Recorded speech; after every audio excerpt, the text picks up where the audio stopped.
right. Ah. I love that song, but if I get too deep into it, I was all teared up over there, and I thought, oh, geez. I'm good now. All right, well, since this month has 5 Sundays, we're exactly halfway through April. And I could ask if it seems to you, the way it seems to me, and I think it seems to you, Reverend Kim, that we were together, a whole 7 days ago. It was Easter, way back then. And yet, with a blink of an eye, here we are again. It's kind of like peekaboo. It's like, not here, there we are. We're not here, there we are. That fast, it's instantaneous, as if no time has passed since last time, and that time is going really fast. It's the way of this world of appearances that is based on opposites. But I'm not going to talk about time anymore right now. But I am going to say that this seems a good time to let you know, if you don't know yet, that our Reverend Kim Yalda will be giving the Sunday message next Sunday. And if you've heard her before, when she's spoken from the podium, then I know you're not going to want to miss her inspiring message next week. And if you haven't heard her speak and give a Sunday message, I know you're not going to want to miss hearing her inspiring message next week. However, now is now, and today is today, and I have plenty to say. And there's no time like the present to say it. So, when I went shopping last Thursday, it was a beautiful day. The sun was shining. There was a breeze that was warm and gentle. And it seemed to me that everyone in Myers had a smile on their face, including the elderly woman. And I say elderly just to let you know she was a little older than me. Including her. As she stood ahead of me and a friend I was shopping with as we were in the checkout line. In fact, her smile was so big and her eyes were so sparkly that I was surprised when she turned to us and said, without changing expression or energy, COVID's back. My son's got it. His whole family's got it. And she wasn't wearing a mask, and I wondered if she thought that would interfere with her ability to let us know and to share with us with such delight what she felt was important for us to know. We love to share with each other. It's natural for us because we want to connect with each other. We sense deep within us, even if it may be far away from our conscious awareness, we know that we know each other. We feel the one life that we share. What we share, positive or not so much, depends on what we're focused on in life, as life.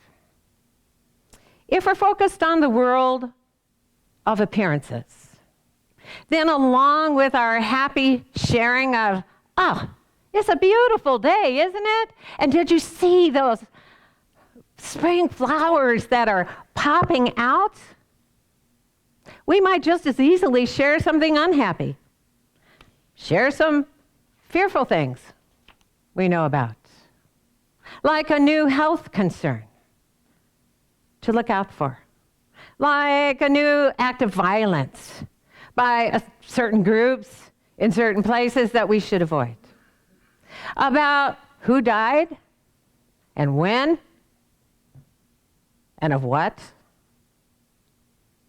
and so on, and so on, and Scooby-Dooby-Dooby. That's why sacred texts tell us to let our conversations be in heaven. And how do we do that? Jesus advised us to be in the world, but not of the world, which is to say, be in the world and know life is divine, and so are you. And don't let the world define who you are or influence your thoughts or words or actions.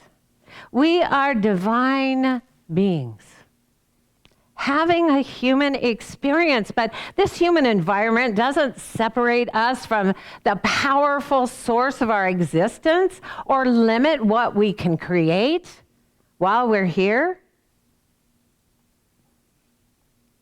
We are still and will be forever one with God and the love that created us. We read in the Science of Mind, the only place that man contacts God is within. And the only life man has is from within. God is not external, but is indwelling at the very center of man's life. This is why Jesus said that the kingdom of heaven is within, and why he prayed, "Our Father which art in heaven." Now, we often share fearful worldly information not to be a downer, but to be helpful, because we believe it's a way to protect each other from harm. But we share such worldly information only if we believe life comes at us from outside of us rather than to us from within us. Through the vibration we offer with our mental focus. We share protective information when we believe there's something outside of our thinking that has more power over us than our thinking. Nothing can change our vibrational point of attraction but us. And nothing can come into our experience, nothing, without an invitation from us. The modern day author and psychic, Anton St. Martin, tells us really clearly what those focused beyond the world of appearances have been saying since the beginning, and what we say every Sunday here at LEC. We create with our consciousness what we think about, pay attention to, focus on, and choose to believe. Whatever goes on in our mind is what becomes our reality. We're powerful, creative, vibrational beings right now, living in a powerful, creative, vibrational universe that appears to us in forms and expressions that are visible to us.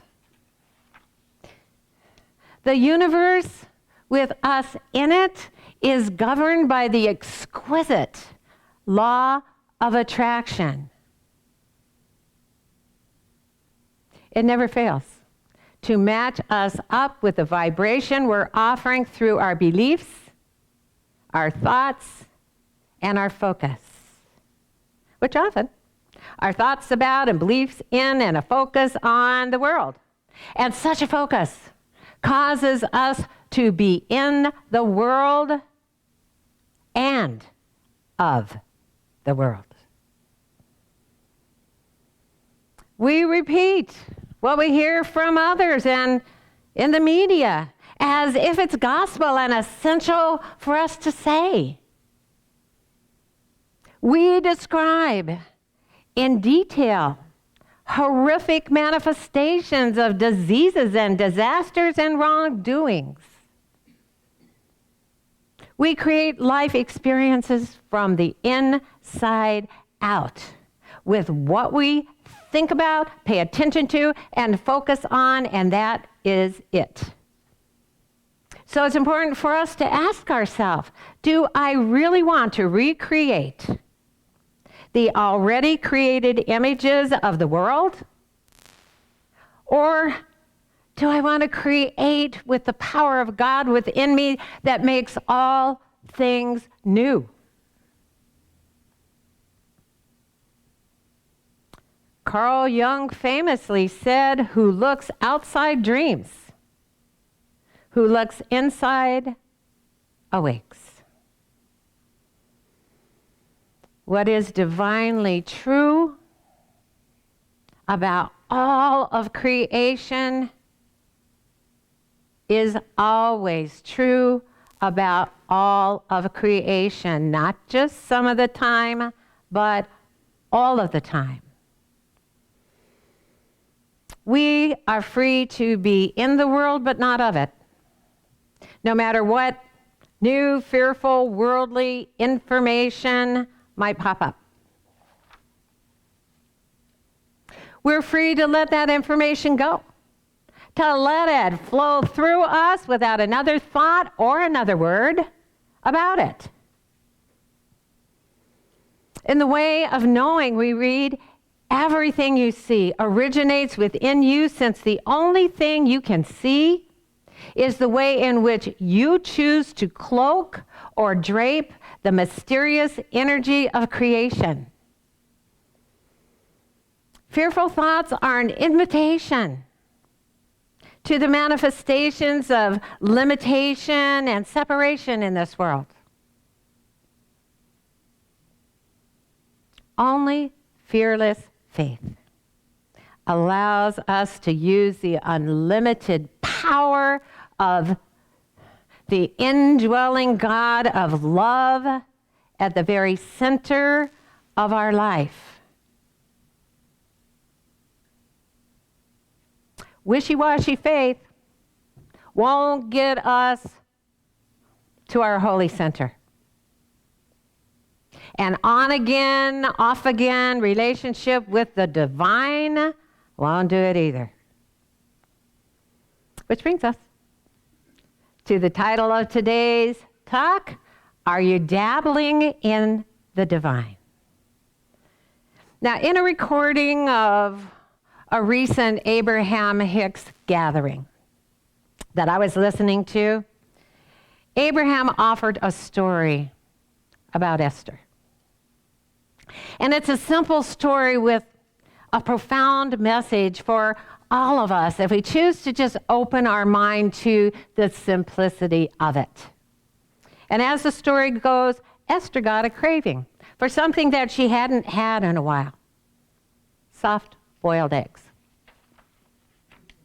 Now, she knows exactly how she likes her eggs. Cooked for exactly 3 minutes, and then with some butter and salt and pepper. So she got out a saucepan and she put the eggs in it, and she filled it with just enough water to cover the eggs and turned the fire on beneath the pan. Then, for some reason Esther hadn't planned, she stood in front of the stove and watched the pot boil. Having heard before that a watched pot never boils, but she wasn't thinking about that. She was focused on the bubbles that were appearing on the bottom of the pan. And then the bubbles that were rising up the sides. That became more and more bubbles until finally the water came to a full boil. Then she did what she always does. She turned the fire off, put a lid on the pot, and waited exactly 3 minutes for the eggs to become perfection. And as she waited for that 3 minutes, she had a thought she hadn't thought before. And though it may sound simple, it was profound to Esther, and it can be profound to us too. She knew for sure the water was going to come to a boil. She didn't wonder if it would. She didn't hope it would. Oh, please, please, please come to a boil. She knew for sure that the water with the fire under it was going to manifest as boiling water.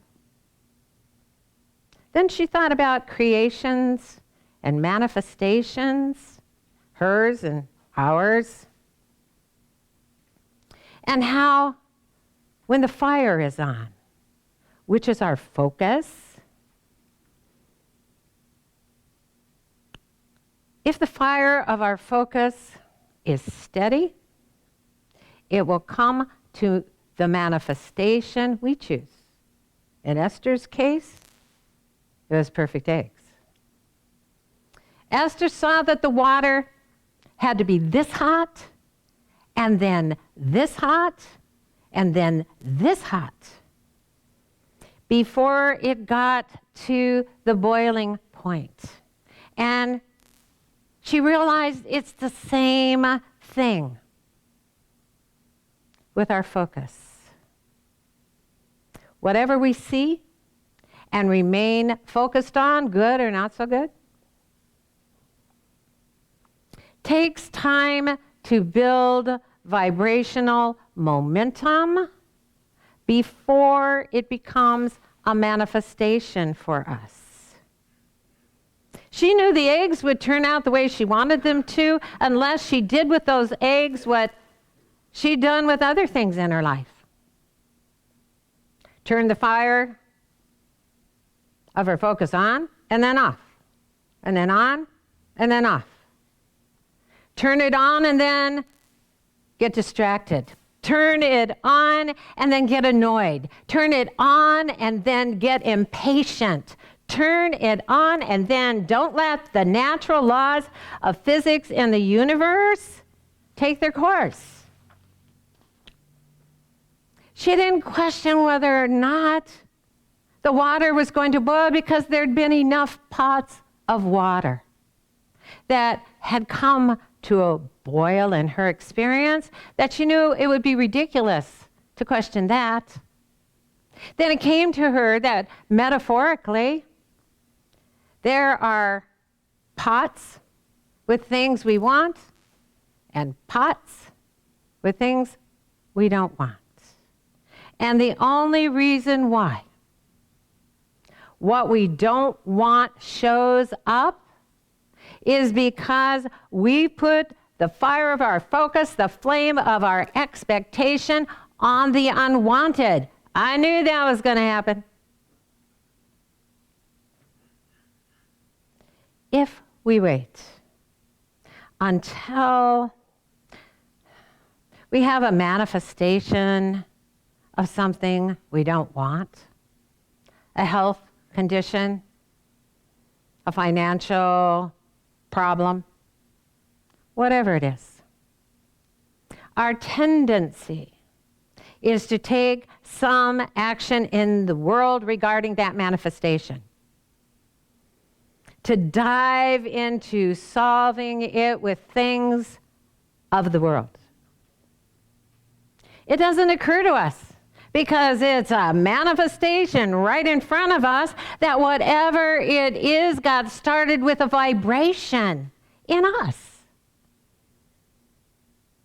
And we could say, whoops, I didn't mean to do that. I wasn't paying attention. Think, I'll do something different now. We could take a new pot, put it over a fire of our focus, and it would start bubbling and becoming what we want it to manifest.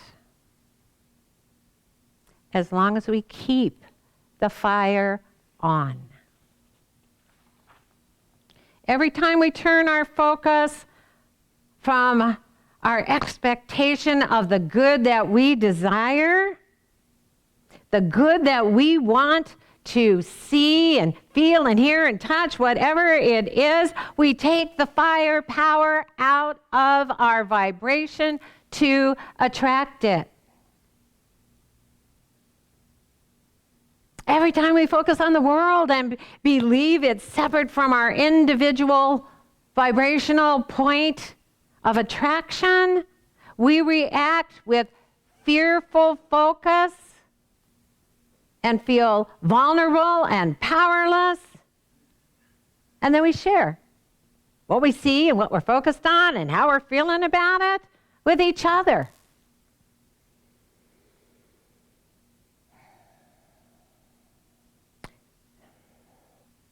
Fear causes us to focus on the very thing we don't want and keep the fire going under it. It causes us to think about it and talk about it. When we focus on something unwanted about anything in this world or about anyone in this world, including ourselves, we turn on the gas under it. We turn that fire on, and that becomes our vibrational point of attraction, even if we think we're thinking about something out there. We can't have it both ways. We can't be in the world as a master of our mind and our manifestations and be of the world with our thoughts and our conversations. We can't dabble in our divinity. We have to immerse ourselves completely in it, moment to moment, until the holy vibrational bubbles within us become more and more and reach that boiling point that they flow into our life as manifestations.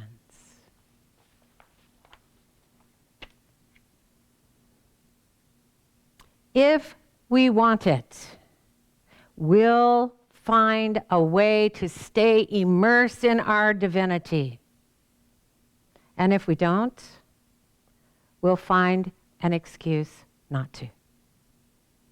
And this world is full of reasons why we should not live a divine life. We've got to know for sure, when we focus without contradiction, without turning the fire off, that whatever it is we have chosen, that we want to manifest, must manifest, no exceptions. The law of attraction works every single time. We're the only thing in the universe that goes, whoops, didn't mean to do that. If what we want hasn't shown up, whether it's a healing in our body or financial abundance in our bank account or a relationship in our arms or the lifestyle we want to live, it's not because it won't. It's because it can't yet.